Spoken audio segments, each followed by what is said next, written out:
How do I put in words the greatness of Super Metroid? It's a difficult task. Just so you know up front, this is not a review, but a gush fest.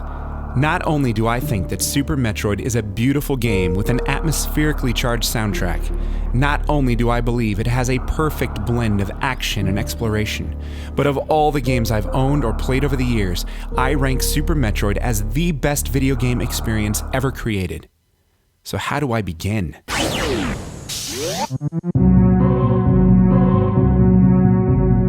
In the Metroid franchise, you play as Samus Aran, a bounty hunter tasked with defeating space pirates led by Mother Brain. Their goal is to rule the galaxy by exploiting the Metroid, a creature with the ability to drain life from other living things. After defeating Mother Brain and her cronies Kraid and Ridley, the Galactic Federation sends Samus to the Metroid's homeworld, SR-388, to completely eradicate all forms of the species. However, just when she has the final Metroid egg in her sights, it hatches. And rather than attacking Samus, it shows her affection as if Samus were its mother. As Metroid 3 begins, Samus has brought the baby Metroid to Ceres Station to be researched. The last Metroid is in captivity. The galaxy is at peace. But as soon as she leaves, the station is attacked by Ridley. He steals the hatchling, and apparently the space pirates' plan for galactic conquest is still alive.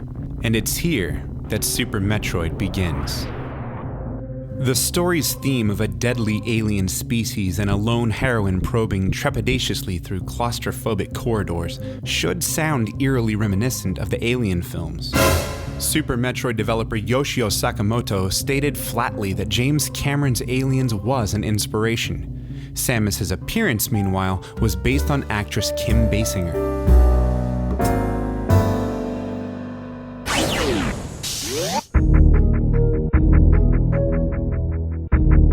When Metroid came out, gamers experienced something completely new. It's hard to imagine now with the plethora of games and genres out today, but at the time there was nothing like it. A unified, interconnected world, power-ups that could freeze enemies or make you jump higher, false walls and floors which could be bombed away. Wow. Then in 1991, Metroid 2: The Return of Samus came out. It was more linear, and the Game Boy's monochromatic color scheme made the environment seem repetitive, but nevertheless, Metroid 2 introduced amazing new power-ups like the Spring Ball, Spider Ball, and Space Jump, and tracking down the different types of Metroids was a blast. The first time I saw or heard anything about what was destined to be my favorite game of all time was when Nintendo Power previewed it in issue 56. It was love at first sight. Super Metroid took everything that made its NES counterpart special and raised the bar exponentially. It made Metroid super. So on April 18th, 1994, Nintendo unleashed Super Metroid upon humanity, and packing 24 megs of Metroidy awesomeness, it was the biggest Nintendo game to date. Ready, boy? That's 24 megs worth of weapons, worlds, and weirdos old killer's up against. Nintendo's biggest game ever. He's a big boy. He can handle it. Well, let's see how he did. So I snagged a pristine copy from Toys R Us, rushed it home, beat it relatively quickly, and man, did I just kinda sorta like it. But as the years passed, I found myself drawn back. I wanted to beat it faster. I wanted to find every secret.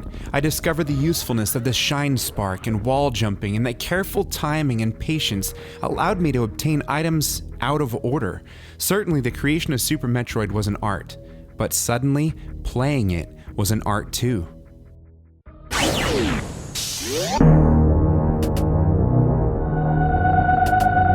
Graphically, Super Metroid is gritty and dark.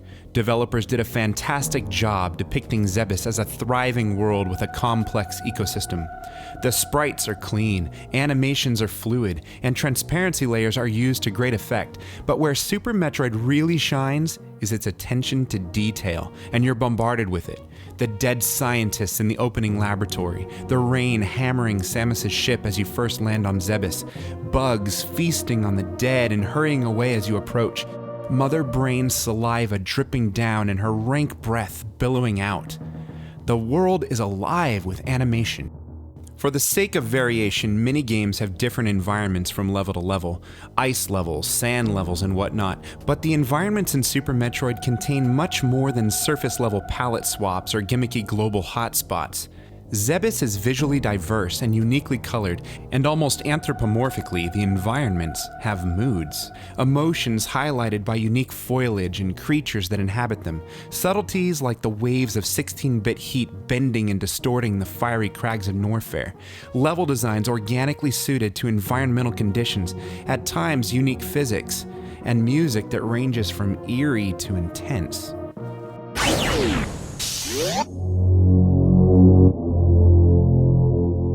The game's atmosphere, as Sakamoto intended, was to be like a silent movie where the emotion of the story was expressed completely through sound alone.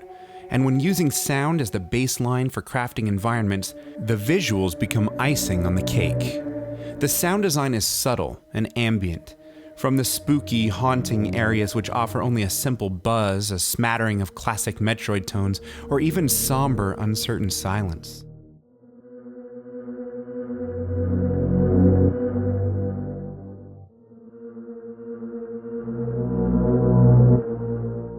To the optimistic tunes in Brenstar.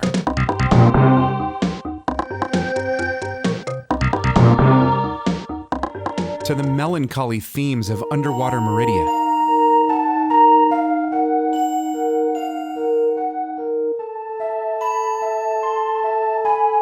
To the boss music that expertly adds to the tension.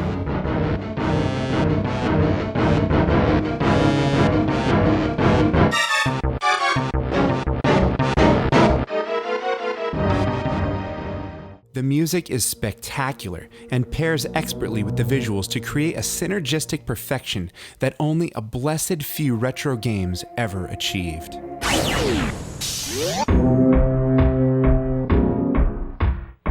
In terms of game design, the original Metroid caused a serious disruption. Concepts like backtracking, a connected game world, and using permanent power-ups to gain greater access to that world were rare in 80s game design. While the original Metroid united these concepts and created a unique formula, Super Metroid perfected it. From the moment Samus arrives on Zebes, and many times throughout the game, she will encounter areas just beyond her reach, and colored doors she can't yet open.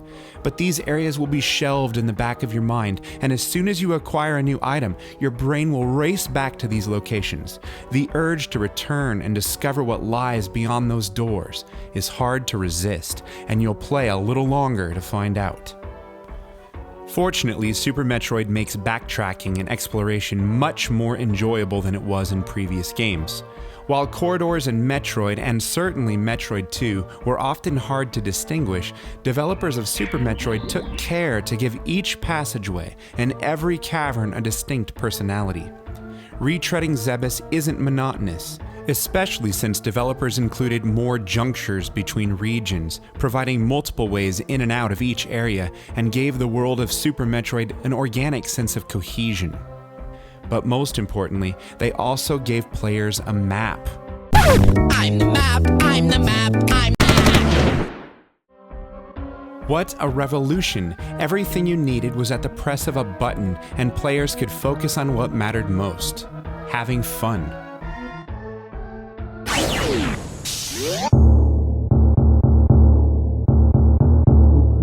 Samus starts her mission with little more than an arm cannon, but by the end she's equipped with bombs, power bombs, missiles, super missiles, morph ball technology, beam enhancements that allow her to charge her shots, freeze enemies, shoot through walls, and increase her power. Suit augmentations that allow her to explore both high temperature and underwater environments, as well as many other brilliant mechanisms for seeing through walls, swinging across chasms, running faster, jumping higher, and more. By the end of her mission, Samus is a force to be reckoned with. Of course, the constantly growing arsenal of weapons and clever devices makes for a ton of fun. But such gadgetry served another purpose. It played on the gamer's mind, much like leveling up does in an RPG. You want to play a little longer, just a little longer, but rather than grinding to level up, You explore to enhance your firepower, to find another beam, to modify your power suit, to secure another missile expansion. You search just a little more thoroughly, bomb every nook and cranny, power bomb to sweep the screen for clues, and eventually scan every cavern with the X-ray scope. Moments of discovery are exhilarating. Finding a tunnel that leads to a Chozo statue is a golden moment, and shooting the orb clutched in its hands is like opening a present on Christmas morning.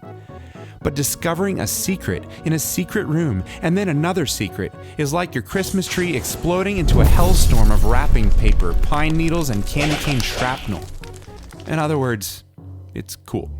But developers took Samus's abilities even further by including secret moves and beam combinations, like the Crystal Flash, which shrouds Samus in light and refills all her energy tanks, and charge/beam combos called bombs, which create unnecessary yet exciting effects that many players don't even know exist, and unique ways of using Samus's gadgets.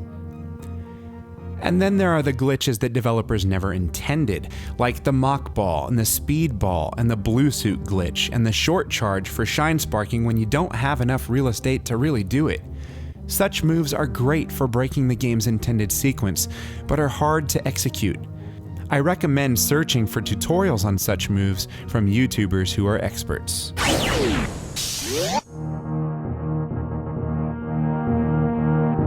I've heard some people complain about feeling lost and not knowing what to do. That's kind of the point of a game based on exploration, but it's also the payoff once you figure something out. I've also heard gamers groaning about wall jumping. It's too frustrating. NESComplex mastered it at the age of 6, so quit whining.